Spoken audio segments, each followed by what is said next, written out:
and preach principle, to stand up for what the civilization, Western civilization, is losing rapidly. And only when enough of us do that will we regain liberty. It requires sacrifice. I know this because we've had many phone conversations, and you've been very polite to me, and all right, let's try this again. We just had to reboot the stream because it was having some problems earlier, but if you can, go ahead and blast out the URL, which I'm going to throw in the live chat right now. Take this URL and share that out. Specifically, Facebook and Twitter would be good.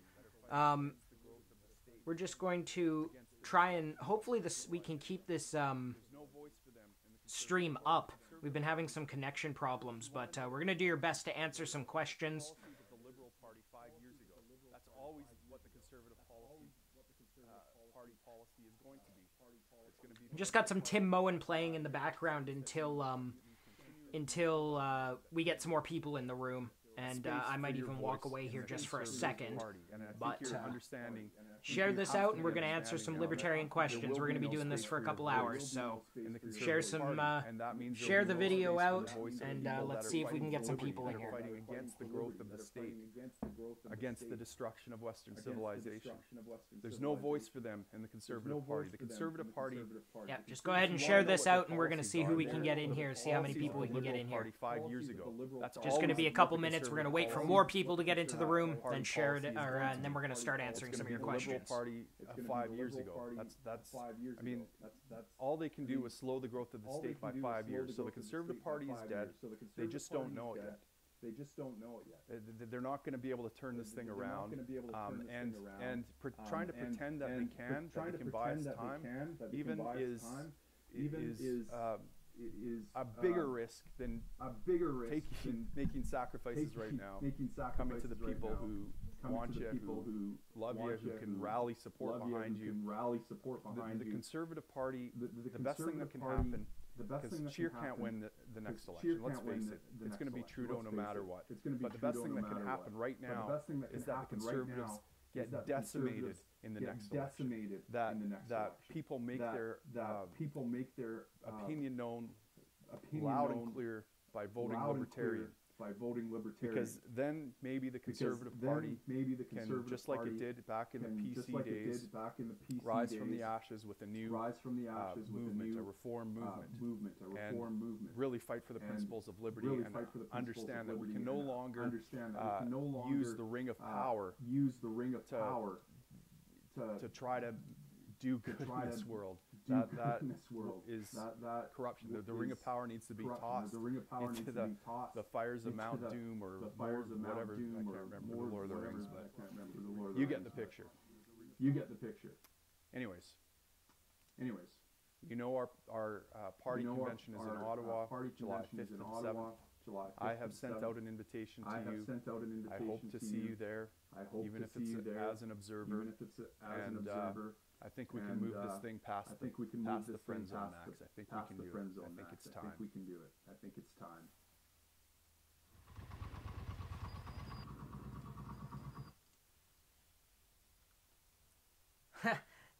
All right, Jamie Droho asks, why can't you just be a communist? Because gulags are cold, and I am a sissy when it comes to the cold. So that's actually why.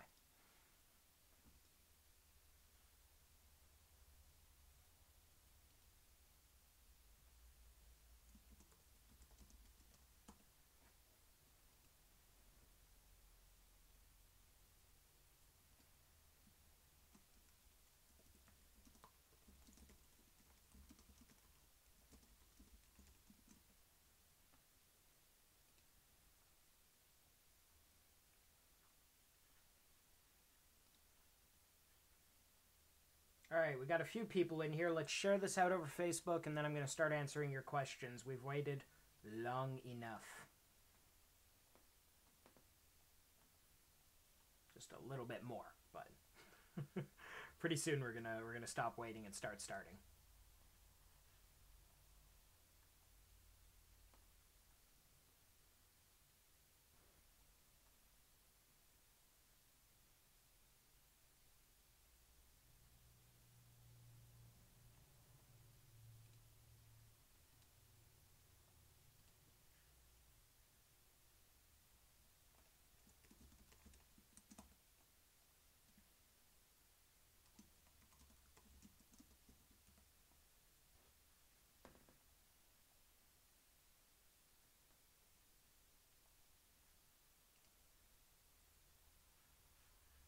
All right, that's enough waiting. We're gonna answer some questions here on the face bag. Let's see where I hid the questions. All right, I already answered this one, but there's some more people in here now, so I'm really quickly going to answer it again. Brett was asking if I thought all the infighting in the Libertarian Party was ultimately good for us, if it strengthened our philosophy, and my answer was basically yes, but I don't think we should be having all those fights out in public. I think those are best reserved for workshops or private get-togethers. We should hammer out our philosophies. We should make sure that they're strong and sturdy, and we can answer tough questions about our ideas, but I'm not so sure that we should be letting all that infighting spill out into the streets, as it were. So that's my thoughts on that. I do think it's good that the different types of libertarians are talking and maybe debating and arguing. Ultimately, a net positive for all of us.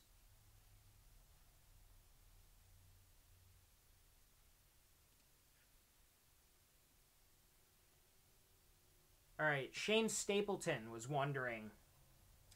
even knowing that the free market is the best model, I still find myself asking, what should we do with the losers that are picked by the free market? And how should that be presented to the public? Wow, that's a complex question. Wow. All right. Well, my initial response to that is that, yes, we should first acknowledge that if we are going to be pro-free markets and we are pro-capitalism, so to speak, that we should acknowledge that some people are going to win and some people are not going to win. But is this idea that we need to necessarily do anything with the people who are not winning in the markets, I think that's more a consequence or a side effect of the way that everything else is set up by government. And what I mean by that is that the environment is not, it's not conducive to starting a small business. It's not conducive to trying again. We don't have a system of second chances. You know, if you flunk out of the system and you end up with business debt or student debt or whatever it is that weighs you down, that can hurt you on a permanent or very long-term basis, especially in Canada. I think the answer is my answer to almost everything else, which is that we need to get the grubby mitts of government off of the individual so that they're a little bit more free, so that they can try new things, and so that life is less expensive for everyone. I think primarily what happens to losers in the free market is that they try to move into other areas or they try to refine their skills. Anything that government is doing to impede them moving into different areas or impede the process of self-improvement, that needs to be axed. So I think of the public school system as it's set up currently, the tuition system, the way that we just give out these massive student loans to people, extremely high interest rates on them. They're not actually like a grant. It's a full loan, these student loans, that you have to pay back with interest over time. And what's happening is that young people are going into the school system with these public funds that they have no means of paying back if they're not successful. That's really the long and short of it. They don't have a plan, an exit plan for these students if they don't succeed. And the problem with a market system is some people are going to be more successful than other people, and some people are not going to be successful at all. Maybe you enter into a field only to realize 6 months in that it's really not for you and that you weren't adapted to it, but you don't get your whole tuition back. You were still at the school for 6 months or a year or whatever. Maybe you stayed in it the whole time only to figure out that it wasn't for you once you started working in that industry. That's tough.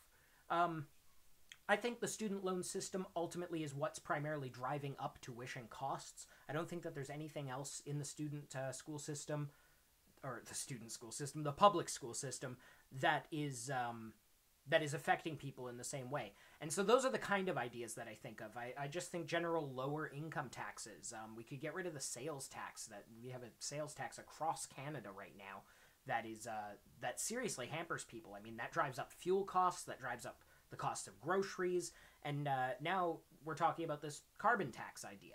Well, here's the problem with a carbon tax. The carbon tax isn't actually paid by the big businesses that the cap and trade systems are applied to. They pay those costs and pass them on to customers in the form of higher prices. And that's why fuel costs are skyrocketing, because of things like carbon taxes. British Columbia has been dealing with this for a long time now. Ours is actually higher than everyone else's in the country, and we've been feeling the effect of that for a long time now. I think right now in Vancouver, people are paying something like $1.65 a liter. So it's pretty ridiculous. All right, I want to address this Federalist article because this is kind of funny. I haven't actually read it yet. We're still kind of waiting for more people to filter into the room. But the Federalist has a hit piece up right now from Bruce Majors. At their convention, libertarians struggle to distinguish themselves from Trump. I gotta hear his rationale for this. He mentions C-SPAN about 14 times in the first 3 paragraphs. Let's see. More than 1,000 are in attendance, including 680 delegates. Well done, U.S. libertarians. In workshops about how to raise funds and elect local office holders, and in convention voting for a new chair and national committee. No candidates are being nominated until next year's convention. Blah, blah, blah, blah, blah. He's not actually really explaining how they're not failing to differentiate themselves from Trump. This article is incredibly wordy. All right, let's see. There's almost no formal discussion of the almost literal elephant in the room, namely how to run against Trump. If you're already an outsider or disruptive, or if you already have an outsider or disruptive president who is cutting taxes, deregulating, considering Pentagon-based closings, and having unprecedented peace talks, appointing libertarian-leaning judges from the Federalist Society, and possibly returning marijuana policy to the states, it is unclear what the libertarians could do to run against him. Okay, that's actually a fair criticism. It just took a really long time for them to get there. It's almost at the bottom of the article. I think one thing that we can do is help people to sort of reflect on the fact that we have held these policies for the past 40 years, and that there's an actual third way between this sort of vaguely left-of-center democratic progressivist party and this vaguely right-of-center nationalist kind of war hockey Republican party. There's actually a third way, and it's the same party that was the first party to ever get an electoral college vote for a gay man. That's the Libertarian Party, the first electoral college for a woman.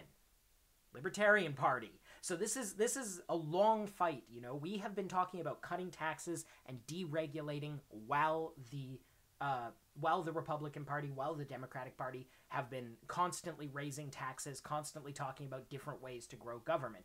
Look, Trump is doing a lot of things that libertarians like right now. And so, yeah, you're right. It might be hard to distinguish ourselves. But what Trump isn't doing is pulling all of our troops, the American troops, out of the Middle East. He's not doing that. A libertarian president would seek to end all foreign wars, all foreign interventionism as soon as possible. The American government continues to give enormous amounts of foreign aid away to a lot of different governments. Libertarians wouldn't do that. Again, America has been sort of fixing itself in the past couple of years. Deplorable as Trump's character might be, and I agree with the general view on Trump's character, which is that he's not a great person. I don't think he is a great person. I don't think he's a good man in his heart, right? Because good men don't have affairs, and good men don't have all these scandals surrounding them in their personal life, and they don't make comments like the kind of comments that Trump has made from time to time. But he is what would I call it? He's a disruptive force. I think a lot of the policy changes he's making are for the sake of making different policy changes than previous presidents. I think he's trying to make himself stand out, which would undoubtedly extend and enhance his legacy thereafter. I think presidents are always interested in cementing their legacy even as they form current day policy. I think they're always kind of thinking about, well, how will the Trump presidency be remembered, right?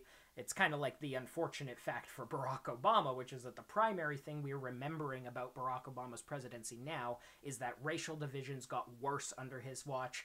The wars in the Middle East got worse under his watch. More innocent civilians died in drone strikes under Barack Obama than any others.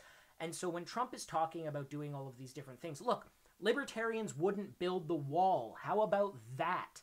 Is that simple enough for people? Libertarians wouldn't waste billions of dollars on a border wall. That's stupid. Now, I'm not saying that you can't have rule of law and some immigration laws and, I bet the Americans could do a lot better on their southern border without building an actual massive wall, which All a 40-foot wall will do is create an enormous black market in 41-foot high ladders. That's all it'll do. It'll just create this enormous flood of 41-foot tall ladders in Mexico and in the southern states. It'll make them aim the slingshots that carry the drugs over the border slightly higher. That's what a border wall will accomplish, and it will put America billions and billions of dollars behind, no matter how you slice it. So there's something that libertarians wouldn't do.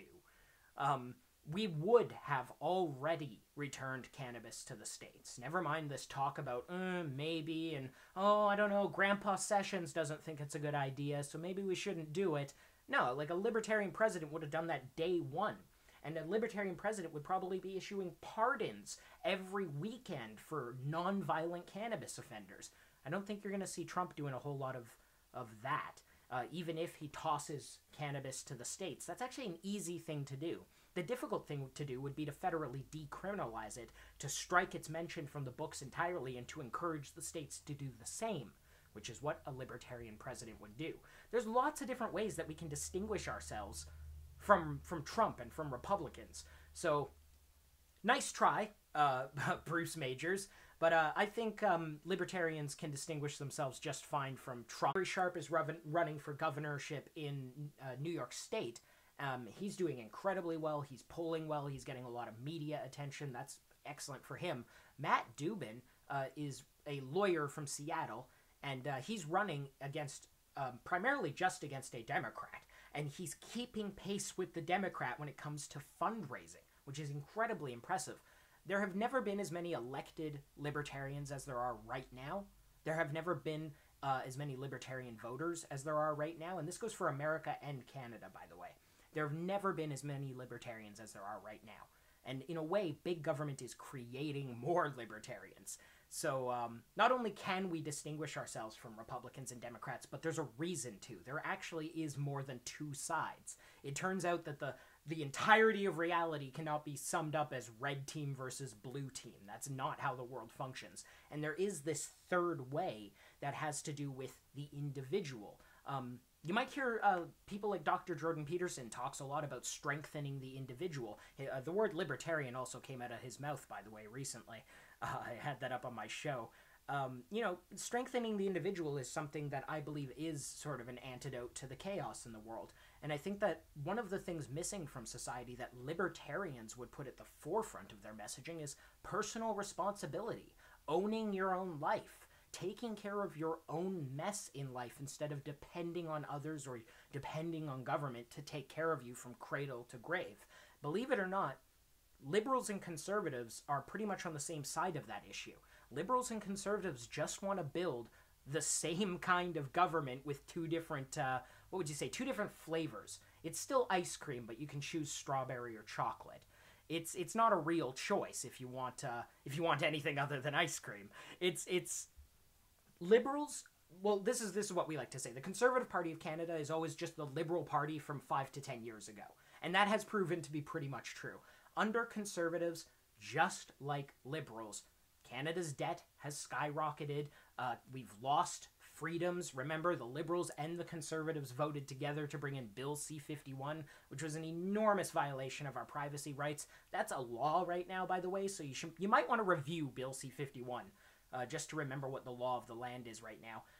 The Conservatives are always just doing the Liberal program, but slower. And whereas the Liberals are happy to openly tax the rich in order to give tax breaks to the middle class, Conservatives just do it a different way. They hand out boutique special tax credits and corporate welfare, and they maintain these criminal supply management cartels in the dairy, and they allow what's going on with maple syrup to go on. These are all horrible, horrible things that the Conservatives and the Liberals have collaborated on. So, to bring the message back home, since I am a Canadian libertarian, much as libertarians in the States can easily distinguish themselves from Trump, from Republicans, from Democrats, we shouldn't have a problem distinguishing ourselves from liberals, from conservatives, from New Democrats. They are offering different versions of the same thing, more government. Only libertarians are talking about reducing the size of government, reducing the scope, the power of government, and returning tax money back to the individual citizens who earn it in the first place, actually lowering your tax rates. Very few other parties are are talking about this.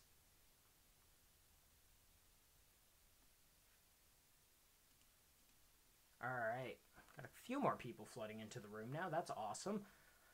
Let's see if we can answer some more questions. Brett's got another question here. Thoughts on libertarians developing their own parties versus joining mainstream parties and trying to change their philosophies and platforms from within? Yeah, I don't agree with the idea of trying to join the other parties and make a difference. And my evidence is 2 words: Maxime Bernier. Maxime Bernier is a libertarian candidate. He is an elected official in Canada. He's elected as a conservative. The way he has been treated, the way his followers have been treated by the Conservative Party of Canada is all the evidence I will ever need to know that joining the Conservative Party as a libertarian is a terrible idea. New parties do happen. Look throughout Canadian history. You actually do see these new parties. You see parties come and go. The Reform Party, the Socreds. This isn't impossible. New parties do rise up. It doesn't happen in one election cycle. That's why we ask our candidates to commit to 3 elections whenever we recruit them. We say, look, this is something you need to commit the next decade of your life to in order for it to mean anything, in order for you to have any impact at all. And that's the kind of commitment you need to show in order to create a new party out of nothing. That was the kind of commitment and energy that was behind the forming of things like the Reform Party. So Canada's history is rife with new parties and old parties dying away. If you look right now in Ontario, the Green Party, the Green Movement in Canada has had another success. They elected in Ontario, in Guelph, they elected a member, and just last year, they elected 3 members, the Green Party, in British Columbia, and they actually, technically, those 3 Greens hold the sway of power over the BC government and could collapse the BC government anytime they wanted. So this idea that casting your vote for a new party is somehow a wasted vote, not only do I not buy that, but quite frankly, it's insulting to me. It's insulting to Canadians that we can't decide for ourselves when we're done with old establishment parties and when we want to bring in the new ones. We've done it before, we will do it again, and I believe the Libertarian Party has the best platform going forward, which is to take a step back, to reduce the size of the federal government, to toss as much down to the states as possible, to get rid of certain bureaucratic, nonsensical rules, cut red tape, free up the Canadian people a little bit, free up the Canadian economy, and yeah, end supply management. We don't need to be paying out the nose for milk and chicken and eggs. We could be paying significantly less. Our neighbors just to the south do. Libertarians would go further than conservatives, further even than Maxime Bernier, though, because we're the only ones talking about reducing sin taxes.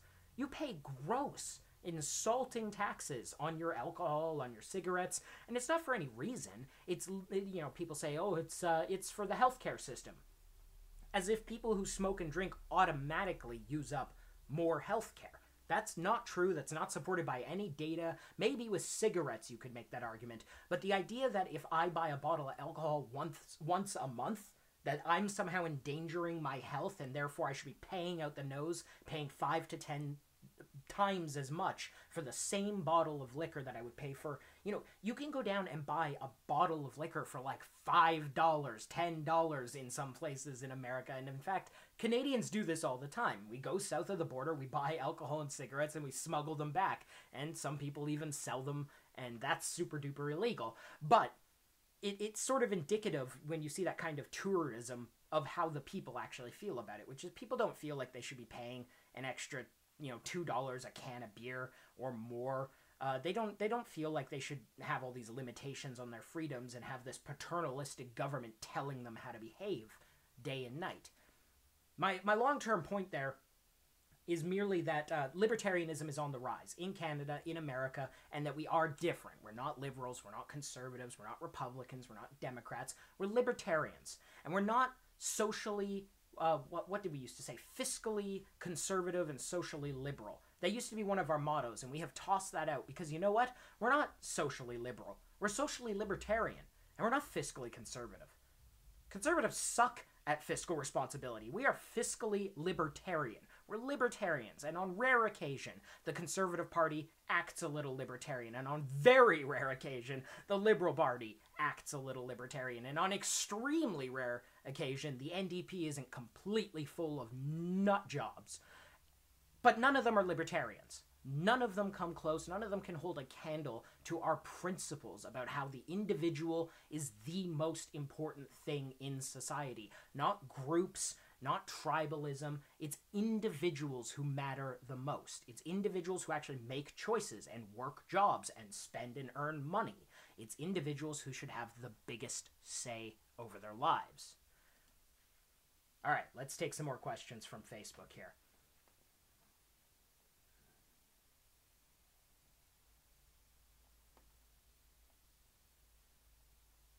Here, actually, I'm going to just step away for a brief moment. I'm going to let you guys listen to Tim Moen's speech, but you're not going to get the whole thing because I'm going to be right back. But here is Tim Moen. This is Tim Moen's speech from the Libertarian National Committee Convention. Just happened on, I believe, July 1st. So this is very new. This is a brand new speech from Tim Moen, if you haven't heard it yet. I don't think there's this many libertarians in all of Canada, so this is awesome. This feels like coming to church for me. I got to be honest with you. You know, before I get into why I'm here and why I think I've been asked to speak, we're having our national convention next weekend in Ottawa, and I've been hounded by my executive to get well wishes from people here, and I thought this is a great opportunity. Maybe I could get a video of you guys saying, "Be that libertarian, Canada." Can we do that? Can we do that? Awesome. All right, ready? 1, 2, 3. Be that libertarian. Oh, yeah. Oh, yeah. Thank you so much for that. Thank you so much for that. As Nick said, I'm the leader of the Libertarian Party Canada. Our party structure is a little bit different than yours. As leader, I'm the guy that runs for Prime Minister. I'm not really the guy that does all the organizational work that your chairman does. So I just wanted to get that straight. But I find it's a real honor and privilege to be here to speak to you today. Not only do I get to be your opening speaker, I get to co-moderate the chair debate tonight with Robin Kerner, and later on Tuesday I get to debate Walter Block. We found one thing we disagree on, and that is spanking kids. And so I'm going to have the privilege of bending Dr. Block over my knee and paddling his behind until he gets things straight. You don't hit kids. All right, so I hope you can make it to that debate. I think it's going to be a slugfest. So as leader of the Libertarian Party of Canada, I ran for Prime Minister in 2015. You might have seen this meme that was popularized that said, "I want gay married couples to be able to protect their marijuana plants with guns." You've seen that one? Yeah, so that meme launched me into international spotlight, got me interviews on Fox News and CNN.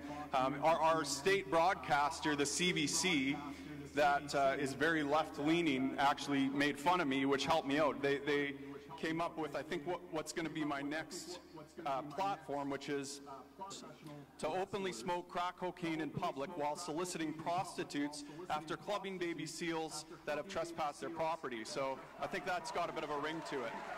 I think they were trying to be funny, but I think that's a perfect libertarian message, personally. So the reason I'm here today is that I shared sort of a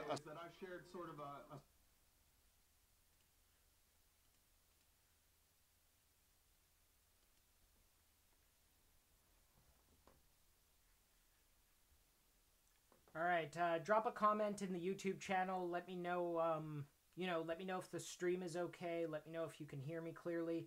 I noticed we still don't have too many people watching. That's all right. This is the first time we've streamed in a long time. But in the future, it really helps if you guys blast this out when it goes live. Share it with your friends. Share it with people who care about the liberty movement. We're going to keep doing these for sure. All right. Let's take one more question. Let's see what I can find here.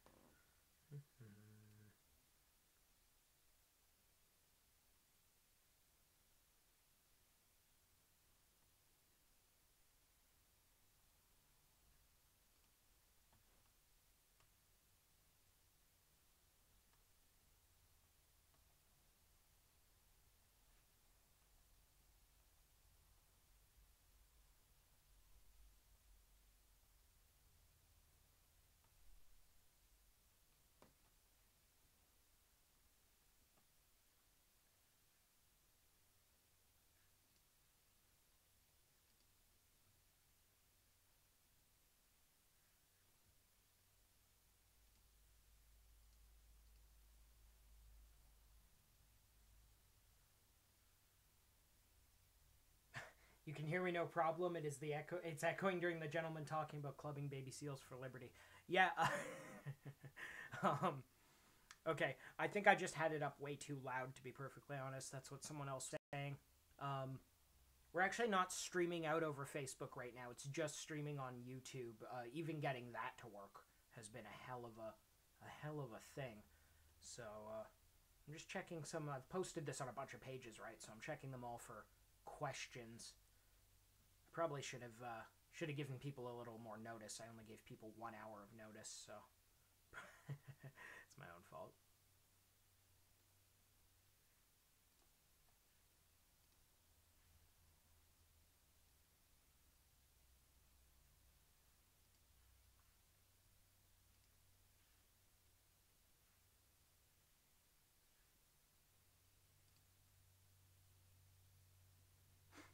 So what do you guys think of the Justin Trudeau grope story about this whole thing where the CBC, it seems like the CBC was actually hiding this whole story where Justin Trudeau groped some reporter.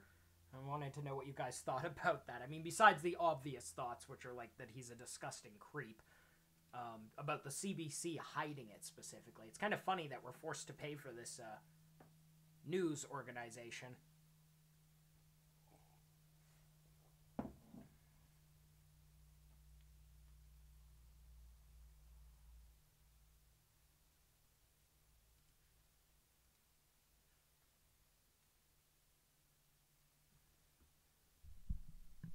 Can you hear me now?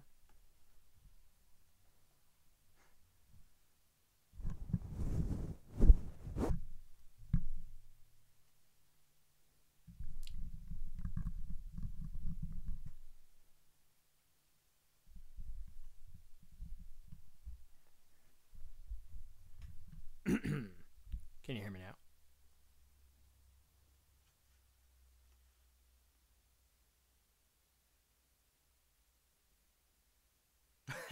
Hashtag him too. Oh, you're all good now, eh? Well, I changed some things anyways there. I've been trying a bunch of different stuff just to make the studio work a little better. I finally got a Libertarian shirt, hey? That's been a long time in the coming. I'm wearing this Gadsden shirt, which I got when I arrived here. Just because, you know, I have an American audience, more than a Canadian audience. Mostly because there's like 10 times as many people in the States. But that is a British Columbia Libertarian shirt. It's got our logo on the front, and on the back it says live and let live. And I have wanted one for about a year now, and I finally got one. So that's pretty cool. And yes, you can get those shirts, by the way. I think you can just contact us through the website. Like there's a store being built. There's actually a whole new website being built. But I believe you can just send us a message and say you want a shirt, and it's like a recommended $20 donation or something, and we'll send you a shirt. It's something like that. You have to ask the BC Libertarian Party. Alright, well, I'm not seeing any more questions in the chat. The last question I got was from Jamie Droho about whether or not I could be a communist, and the answer is still no, because gulags are cold. I'm a creature of comfort. I like it where it's nice and warm. Which is why I moved down to Vancouver, where it's always fucking freezing when it's dark.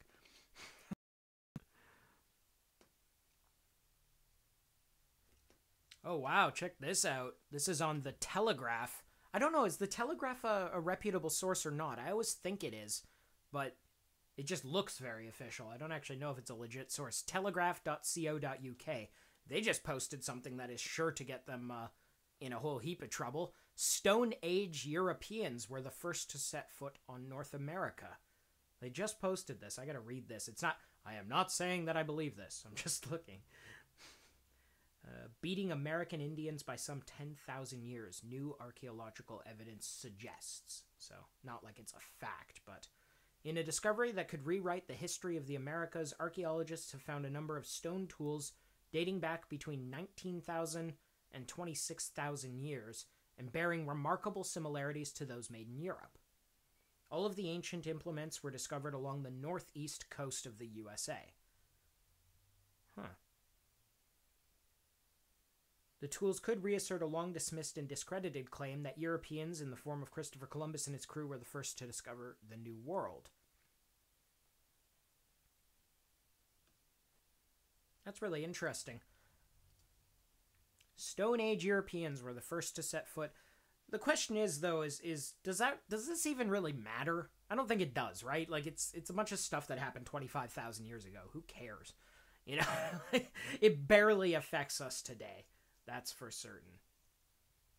I believe there was something pretty interesting.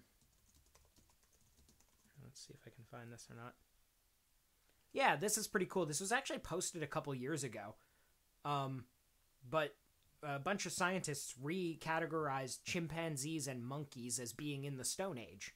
And they say they've only been living in the Stone Age for about 50 years. I realize this has very little to do with libertarianism. I'm kind of waiting for more people to ask questions about liberty. But I did think this was really, really interesting and fascinating, which is that chimpanzees specifically and orangutans, bonobos, they're becoming tool-using creatures more and more, and they're teaching each other how to use tools, which is kind of fascinating to watch, like, another species enter the Stone Age, right? Like, who knows, right? Like, what if they come up with more complex language in the next few hundred years? That would be kind of interesting. Didn't we have that pet orangutan that we were able to talk to anyways? There was some orangutan who could, like, speak sign language or something. I think it died.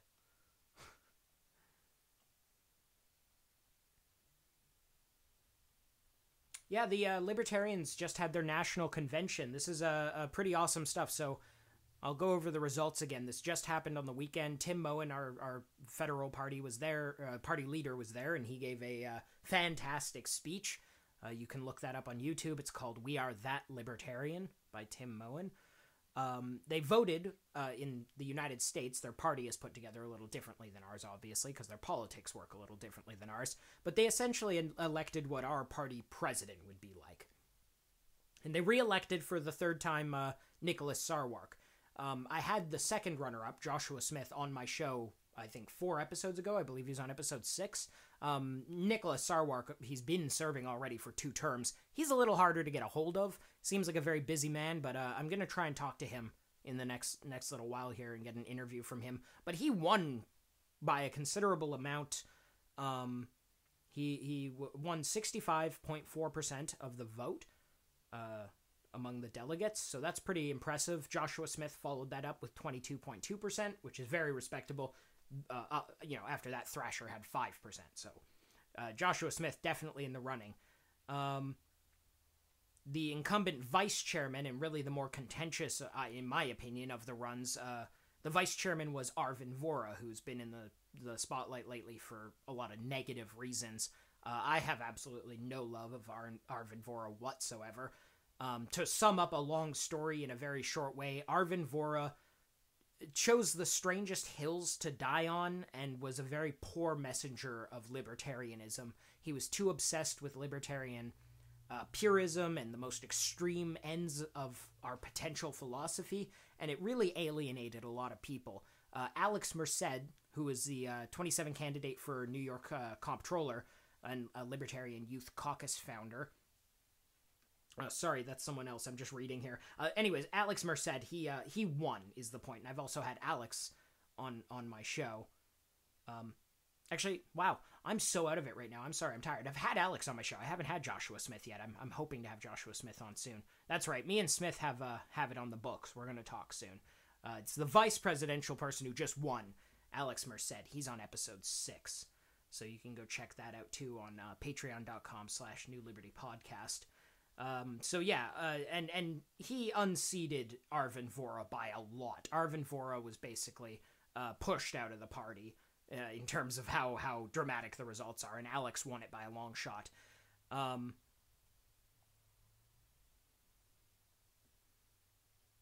then I know that it's not on here yet, this thing that I'm reading, but I know that the wonderful lady with the pink hair, she won the secretary position, I believe again. Carol, she's...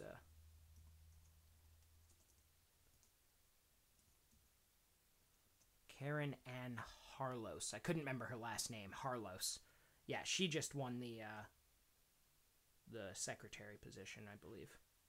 So that's pretty cool. We're going to have our convention coming up here on July 5th to 7th in Ottawa. So if you're a libertarian, you might want to be down there. I'm not going to be able to be down there because I'm not flush with cash right now, but hopefully next year. I mean, next year's the really important one anyways, right before the big 2019 election, but this is a pretty important one too, and if you're in Ontario, you got no excuse but to go. All right, well, this has been fun, but I have been doing this for 90 minutes now, and there's barely anyone here, so I'll try it again probably on Thursday. We're going to do one with, it's going to be me and probably Brandon Kirby, and we're going to do a live stream over at Being Libertarian Canada. So if you don't have that page liked on the Facebook, go like that page on the Facebook. It's Being Libertarian Canada. I'm an editor on that page, so some of those posts are mine, but it's actually a big page. Lots of people contribute to it. And we're going to do a live stream on Thursday, me and Brandon, just talking about, it's going to be like this. It's going to be kind of an Ask Me Anything, but it should be a little more engaging because there'll be two of us and we'll be talking. And in the future when I'm doing this, I'm sure I'll accept like Skype calls and stuff. I didn't give anyone notice, but this has been a good test run anyways. So thank you guys very much for tuning in. And yeah, let's do it again in 2 days, Thursday evening. Not sure on the time yet, but it'll be Thursday evening sometime, and that'll be over on the Being Libertarian Canada page. So you have to go like that page if you want to catch the live stream. All right, thanks guys. And remember, if you have any more questions, just send them straight to my Facebook page, the Liberty Extract on Facebook. All right. If you have any questions about libertarianism, ask them there or ask them on Being Libertarian Canada, and we'll address them on Thursday. And yeah, answer all your questions on Thursday with Brandon.